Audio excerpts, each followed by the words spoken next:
día. Bien, como digo, bueno, está con una multitud de cuadrillas: José Ignacio Sánchez, Eugenio de Mora, Curro Vázquez, César Rincón, y creo que en los últimos años has estado con Cayetano Rivera, ¿no? Ha estado realmente hasta hace muy poquito tiempo en activo, hasta justamente casi la pandemia. Antes de la pandemia, o sea que realmente su actividad está muy reciente. Bien, pues don Rafael nos va a introducir. Estamos viendo efectivamente que nos quedamos cortos en todo, pero es que hay que hacer lo que se puede, porque nos daría para muchísimo tiempo. Don Rafael le va a tocar un tercio conflictivo, cuestionado en los últimos tiempos, y como siempre yo creo poco conocido, que suele ser el problema que late en casi todas las cosas. La falta de conocimiento hace que la ignorancia es muy atrevida, y en este caso quizás también uno más. Entonces, dejo en las manos de don Rafael y de Leiró que nos hablen de esta suerte, que nos cuenten algo un poquito de ellas, nos descubran esa suerte, y quizás a lo mejor quiten algún mito o algo que haya que ser desterrado. Rafael, todo tuyo. Muchas gracias. Vamos a insistir un poquito, vamos a introducir el tema de la suerte de varas y luego vamos a mantener un coloquio entre Leiro y yo para ilustrarles de alguna manera sobre algunas de las particularidades de la suerte, que son muchas. En primer lugar, bueno, recordarles que el toro de Lidia ha evolucionado en este país y se ha creado una raza fundamentalmente mediante la selección en el caballo, que es lo importante. Es decir, estamos hablando de un toro, un vacuno, que se ha seleccionado a lo largo de varios siglos, especialmente en la suerte de varas. Y que con eso se ha conseguido una agresividad, una cometividad especial de ese vacuno, que de otra manera sería o seguiría siendo, pues como sucede con algunas razas autóctonas españolas, de media casta, del morucho o el avileño de la Sierra de Madrid, de Cerceda, de Guadarrama, de Colmenar, etcétera, pues seguiría eso siéndolo poco más o menos. No, ha evolucionado merced a que unos ganaderos a lo largo de muchísimos años han ido seleccionando mediante la prueba en el caballo, mediante la suerte de varas, un determinado tipo de toro, que es el que ha servido después para la corrida, evidentemente el que ha dado juego. Ahora es verdad, como ha dicho el maestro Uceda Leal, se está seleccionando mucho más que sobre el caballo, sobre la muleta. Y por eso está cambiando el toro y se está haciendo mucho más uniforme. Y por lo tanto ya no vemos esos comportamientos de los toros que tenían antes, hace 50 años probablemente, que eran mucho más cambiantes, eran mucho más agresivos, la suerte de varas era mucho más dinámica que la suerte de varas actual, y también el tipo de toreo era distinto. Eso no quiere decir que fueran mejor ni peor. Hay grandes maestros en la actualidad, tenemos uno, pero también los había antaño. Claro, yo me he criado, y muchos de ustedes probablemente también, a los pechos de Paco Camino, del Viti, de Diego Puerta, de Antonio Ordóñez, de Antonio Benvenida. Quiero decir que ojo con ojo, el toreo entonces era capaz también de adecuarse a ese tipo de toro. Bien, la suerte de varas, que fue una de las primordiales de la corrida inicial del siglo XVIII, se ha ido transformando y variando enormemente a lo largo de estos 2 siglos y pico. Fíjese, las corridas en Madrid eran de 18 toros, y raro, el término promedio era que un toro tomara unas 10 varas, que eran en la mayor parte de las ocasiones simples refilonazos, picotazos nada más. El toro no se entretenía debajo del caballo, porque normalmente llegaba al caballo, si es que lo topaba, lo derribaba, y entonces, bueno, pues acudían raudos los matadores y los banderilleros a hacer el quite al picador. No llevaban peto, y por lo tanto la suerte de varas no se prolongaba. Hay algún caso en el que sí, en el siglo XIX ya tenemos varios ejemplos, contados gráficamente además por los propios protagonistas, en los que la suerte de varas duró 30 segundos, 1 minuto incluso, el picador sujetando al toro para que no llegara al caballo, el toro empujando, el picador moviendo el caballo a su vez, echándolo para atrás, aguantando esa embestida, con la aclamación evidente del público, que veía aquello como una cosa verdaderamente prodigiosa. Pero no era lo normal era que el puyazo durara pues apenas unos levísimos segundos, y por eso los toros tomaban esa cantidad ingente de varas, repito, hasta 72, se llegó a tomar ese toro de Clemente Lesaca en la Plaza de Toros de Ronda. Bueno, también ha cambiado el número de caballos de picar. Antes, por ejemplo, en el siglo XIX salían 3, ahora salen 2. Nada más. Los 2 que son los 2 picadores del matador, de la cuadrilla. Antes los picadores se contrataban por separado. Es más, durante el siglo XVIII y buena parte del XIX, o una primera parte del XIX, los picadores cobraban más que los matadores, porque se suponía que tenían más riesgo. De hecho, el número de bajas, incapacidades o muertos por la acción de los toros era superior entre los picadores a la de los propios matadores y desde luego los banderilleros. Bueno, pues repito, el número de picadores se ha ido reduciendo y en la actualidad los que salen al coso en cada toro son 2. Vale. Cada cuadrilla está compuesta por 2 picadores, 3 banderilleros, un mozo de espadas y una ayuda. Esto varía en función del número de diestros que se enfrenten a los toros de una corrida. Quiero decir que si es un mano a mano, pues ya tienen que llevar 3 picadores y 4 banderilleros. Y si es una corrida en solitario, evidentemente pues te llevará 6 picadores y 3 cuadrillas completas el matador. Todo esto según los reglamentos actuales, que en esto sí son homogéneos en todas las comunidades autónomas. Vale. ¿Dónde se sitúan los picadores? Bueno, también ha cambiado a lo largo del tiempo. Al principio se situaban a la izquierda del toril, es decir, lo que en Madrid serían pues los tendidos del 4 y del 5. En la actualidad lo que propugnan la mayor parte de los reglamentos, no todos, pero la mayor parte, es que el picador de turno, el que vaya a picar ese toro, se sitúe lo más alejado de los toriles posible, es decir, enfrente de los toriles. ¿Por qué? Porque se supone que el toro ha estado relativamente tranquilo, cómodo en el toril, sin ser molestado, con poca o ninguna luz, con su bebedero, si es que lo tienen, dependiendo de las plazas, etcétera, y de repente sale a un bullicio, a una algarabía, a una luz cegadora, tiende lógicamente a tener querencia hacia toriles. ¿Y dónde demuestra particularmente su bravura? Embistiendo justo al punto contrario, que es enfrente de toriles. Bueno, esto no hay que llevarlo al milímetro, como se lleva algunas veces en la Plaza de Toros de Madrid, que el picador esté situado en la puerta grande de Madrid, es decir, entre el 7 y el 8, bueno, que va de 10 metros más para allí o para acá, da exactamente lo mismo. Pero sí es importante. Y el picador que hace turno o que hace puerta, como quieran llamarlo, el de que está en reserva por si el primero es derribado, en el lugar contrario. ¿Por qué en el lugar contrario? Pues evidentemente para no molestar en lo más mínimo ni al picador actuante, ni despistar o atraer al toro sobre el objeto fundamental, que es el picador de turno. Porque lo que pretendemos es ver lucir al toro en la suerte de varas. Porque lo que pretendemos en definitiva es volver a recuperar la esencia del inicio de este tipo de corridas, que es sobre los picadores y sobre la bravura del toro. No valen toros machos, queremos toros bravos. Por lo tanto, la colocación de los caballos es la que es y ha ido cambiando, repito, a lo largo del tiempo. El peto ha sido, como se ha mostrado, ya dije yo, y desde luego lo ha mostrado Beatriz Vadorrey, absolutamente fundamental. En 1928 cambia por completo. ¿Por qué? Porque el toro ya puede permanecer debajo del peto, porque el caballo no sale herido. Los petos han ido cambiando desde el 28 al actual, evidentemente, y seguirán modificándose. El peso máximo, como saben ustedes, ahora en el reglamento del 96 es de 30 kilos. En el antiguo del 62 era de 25 más 5 por el uso, que es gracioso. O sea, a medida que se usa más, que las cosas se desgastan, pesa más. No, son los remiendos también que había que hacerles a los petos, y las gualdrapas que llevaba, todo esto, había que irlo corrigiendo y, lógicamente, pues aumentando con ello el peso. Ya en este reglamento se permiten los manguitos. En el reglamento del 62 no, estaban prohibidos los manguitos o las fajas envolventes o algunas otras protecciones del caballo que ahora vemos. Ahora sí están permitidos los manguitos. Sobre las extremidades, la raíz de las extremidades de los caballos están, la raíz que sale del tronco está protegida por esos manguitos. Otra cosa son las líneas, y esto también es importante y de ello tendremos que hablar. Vamos a ver, la primera de las líneas se pinta en 1928, precisamente con la inauguración de la nueva norma sobre los petos. Y es una norma dirigida a proteger a los picadores frente al público que les exigía ir a los medios a picar.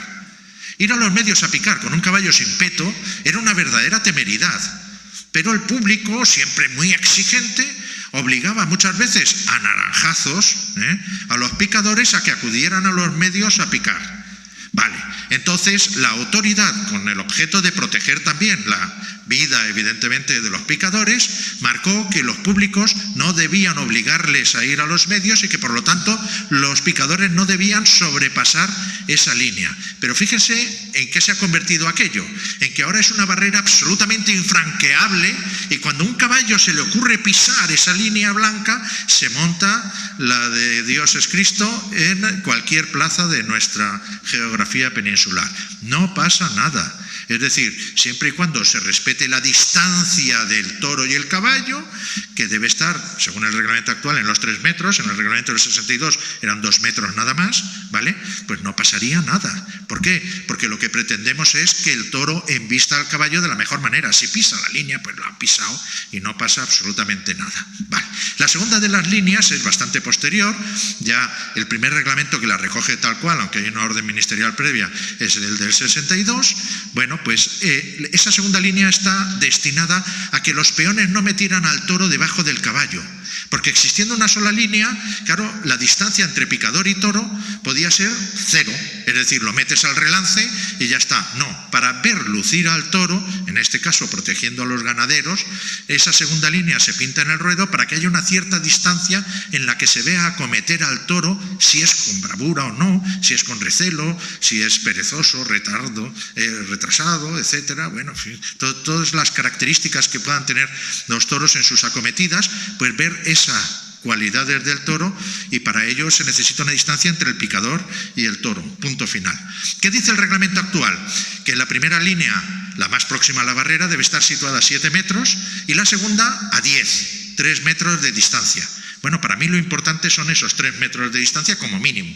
Después, en función de la bravura del toro, el matador o los peones pueden dejar al toro cuanto más largo, mejor, y así se podrá disfrutar más de la bravura del toro que se arranca desde lejos galopando. Eso es lo ideal.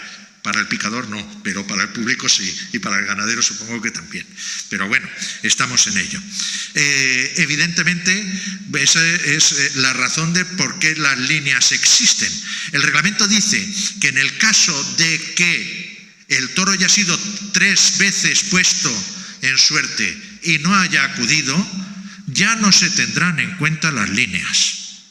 Por lo tanto, el toro que es tardo en la embestida al caballo, o que ha sido colocado 3 veces y ha vuelto la cara o tal, una de dos: o el presidente en su potestad máxima en la corrida saca el pañuelo rojo para las viudas, las banderillas negras, viudas se les llamaba antes eran de fuego, etcétera. Bueno, pues o bien saca el pañuelo rojo o decide, bueno, y permite que los lidiadores puedan obviar la distancia entre las líneas para ver si el toro así toma algún puyazo, el que le corresponde, para salvarse evidentemente del tuesten que decían antes, es decir, de las banderillas de fuego hoy negras. Vale.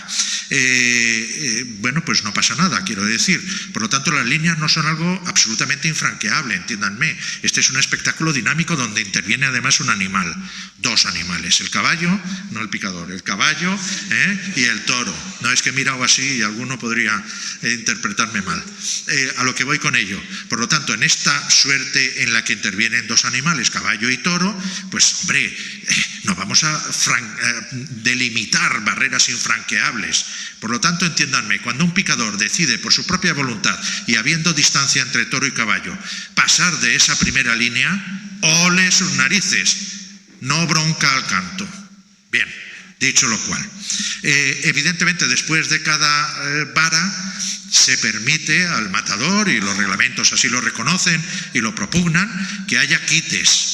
Es el momento artístico que a lo mejor iba buscando también Arsenio y que lógicamente Uceda nos ha explicado. Es uno de los momentos claves. Primero, porque el toro ya está más atemperado con la suerte de varas, ha perdido algo de su ímpetu inicial, se ha fijado más en los engaños, está, bueno, pues ya no levantado, sino parado, en estado parado, no aplomado, que eso ya llegará al final de la muleta. Bien, en estado parado.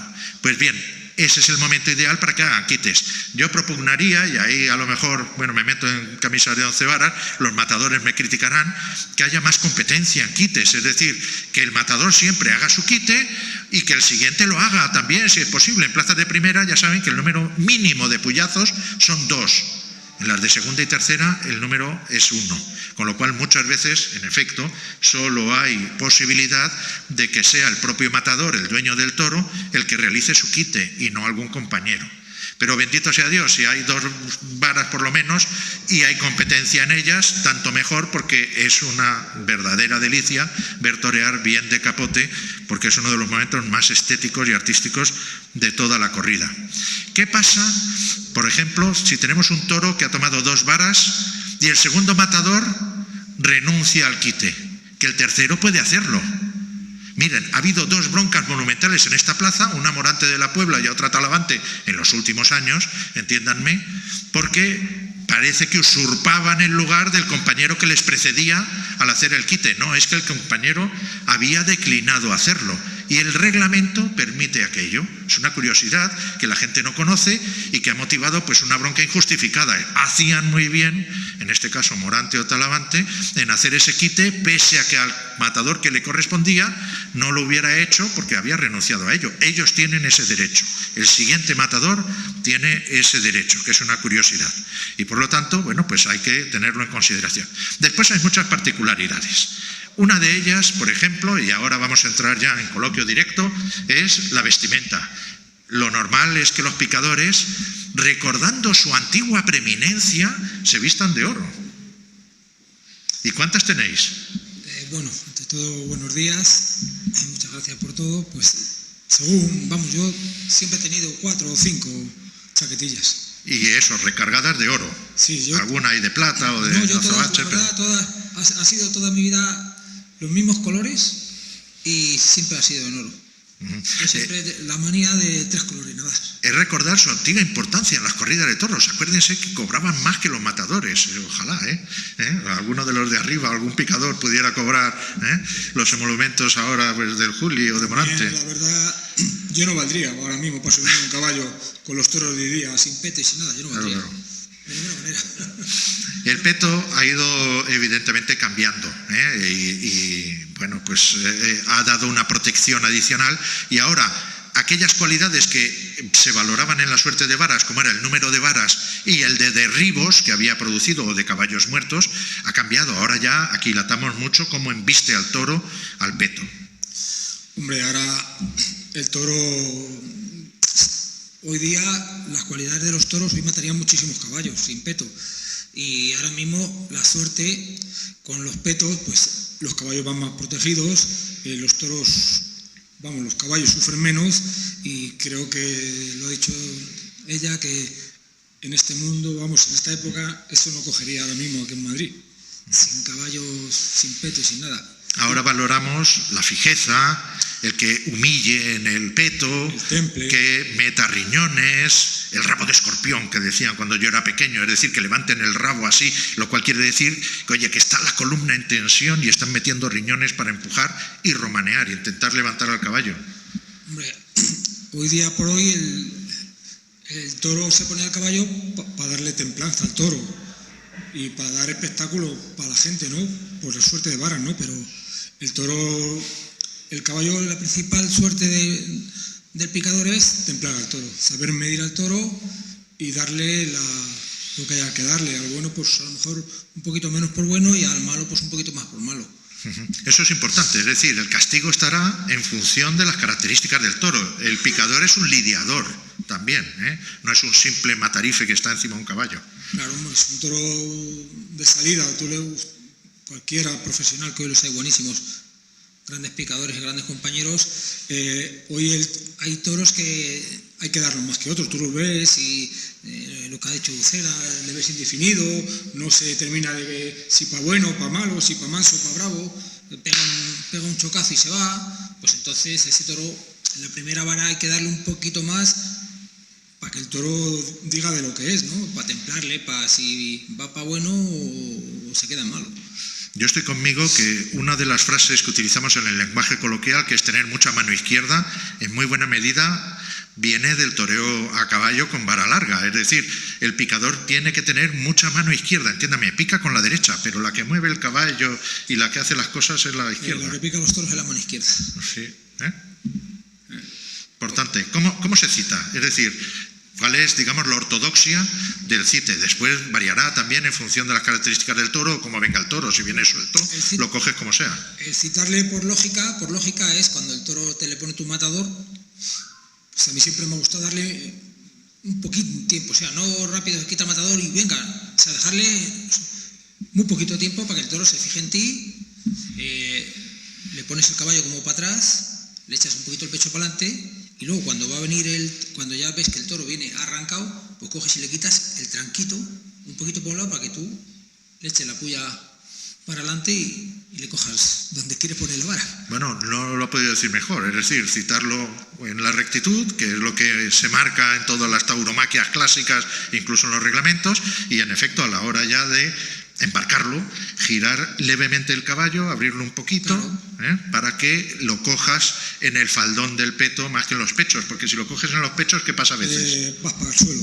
Claro, Suele ir para el suelo porque el caballo ahí para atrás, pues al suelo vas. Claro, al retroceder por el empuje del toro el caballo es fácil que se trastabille. El estribo, delante del estribo, así, esto el estribo y delante del estribo. Esa es que eso viene del toreo caballeresco. Donde hay que clavar los rejones es del estribo para adelante, no a la grupa. La grupa lo pitaban en la época dorada del rejoneo, del toreo caballeresco. Y también se puede picar a la grupa, evidentemente, porque a veces el toro viene suelto, o al relance de un capotazo, y hay que picar a la grupa, moviendo el caballo, intentando reconducir aquello. Y ellos solo, muchas veces tú llamas a un toro para adelante y cuando hace, pues él solo se te va por un lado, ¿no? Claro. Cuando el capote le echa al matador y se le cuela.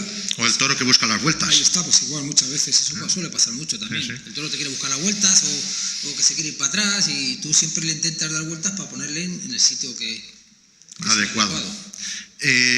Antes cogían el capote. ¿La vara cuánto pesa? Pesa poco, nunca la he pesado, la verdad, pero vamos, pesa poco. Bueno, son 2,70, 2,50 aproximadamente la longitud de la vara. 2 metros y 50, 40, 60, así por ahí. Por ahí. Y, bueno, pues evidentemente suelen ser de fresno. Yo no sé si seguirán haciéndolas de fresno. Sí, bueno, ahora las hay varias maderas, pero la normal es de freno americano, que es más resistente y tiene más flexibilidad. Y sobre ellas es importante lo de la flexibilidad, A veces hemos visto que en el encontronazo se parte la vara, bueno, porque a lo mejor estaba demasiado seco o cosas de estas. Pero es importante. Y está levemente alabeada, no es una recta perfecta. Es que la vara es muy complicado. Es como cuando usted, vamos, lo digo para que me entiendan, cuando uno se sube a un coche que no es el suyo, lo primero que hace, este güey más para adelante, más para atrás. Pues las varas cada uno tenemos nuestra costumbre. A mí siempre me han gustado con un poquito muerte, que se llaman. Y hay otros que les gustan muy derechas. Eso es una palabra que se utiliza en los estoques, con perdón. La muerte es esa pequeña curvita en la punta. Yo, por ejemplo, he ido a muchas plazas y había varas muy derechas, las he mojado un poco por la mañana y las he puesto así haciendo palanca para que hicieran un poquito de arco. Y también me gustaba un poquito... Claro. Y montar bien la puya. Hay casos clásicos en los que se ha montado mal la puya. La puya, entiéndanme, para que lo podríamos haber puesto en una imagen. Bueno, es un casquillo, del casquillo sale un taco de madera que va encordelado y por encima de ese taco de madera está verdaderamente la parte metálica, que es una pirámide triangular. 29 milímetros, o sea, 2,9 centímetros de arista, me parece que son 2,3 de base, y 6 centímetros el tope de madera, que ahora está levemente en forma de cono, no es un cilindro, sino es un cono, 6 centímetros de altura en eso. Luego al toro, en definitiva, hasta la cruceta, se le puede meter los 6 centímetros del encordelado, más los 2 y pico de la puya.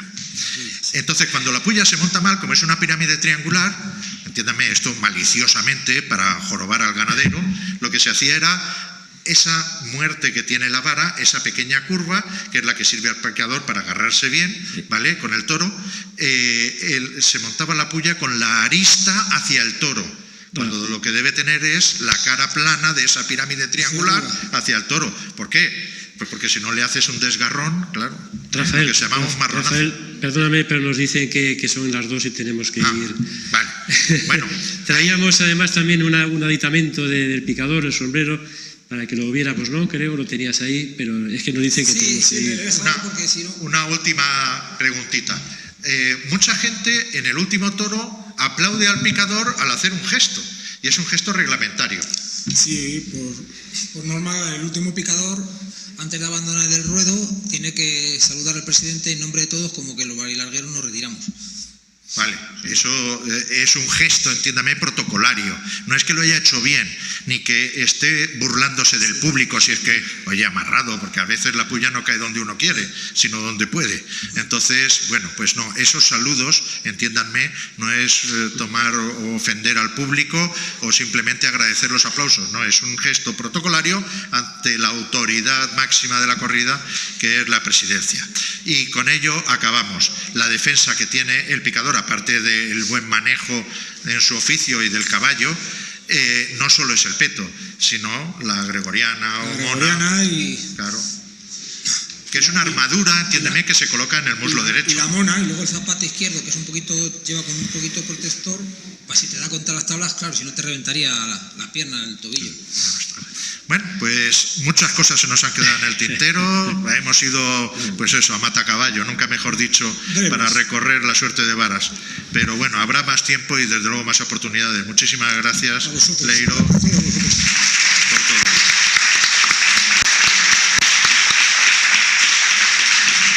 Bueno, pues muchísimas gracias a todos. Por una parte te da pena que se han quedado tantas cosas en el tintero, pero por otra parte no, porque nos da opción a hacer muchas cosas más. Y quizás lo que hagamos en sucesivos coloquios sea dedicar un coloquio para cada suerte, darle más tiempo. Lo que hemos hecho ahora ha sido iniciar y luego entraremos en faena, digamos, en cada una de ellas. Deciros únicamente, primero, volver a agradecer la presencia al público y a los ponentes, que el 16 de octubre nos volveremos a ver aquí, si Dios quiere, ya en el ruedo, si el tiempo lo permite, para atacar a la suerte de banderillas y a la suerte de matar. Contaremos con Carlos Sombrados, contaremos con Frascuelo, el maestro Uceda, por supuesto, si quiere estar con nosotros, sea súper bienvenido. Contaremos con Francisco de Manuel, se ha ido ya un poco, tenía que torear luego, estará el Fundi con nosotros, y muchos amigos más que van a venir invitados. Va a venir David Prados, el presidente de la Asociación de Bandilleros y Picadores, no ha podido venir porque estaba toreando, también estará con nosotros. Quiere decir que el día 16 tenemos también faena. Muchas gracias a todos y hasta el 16 de octubre.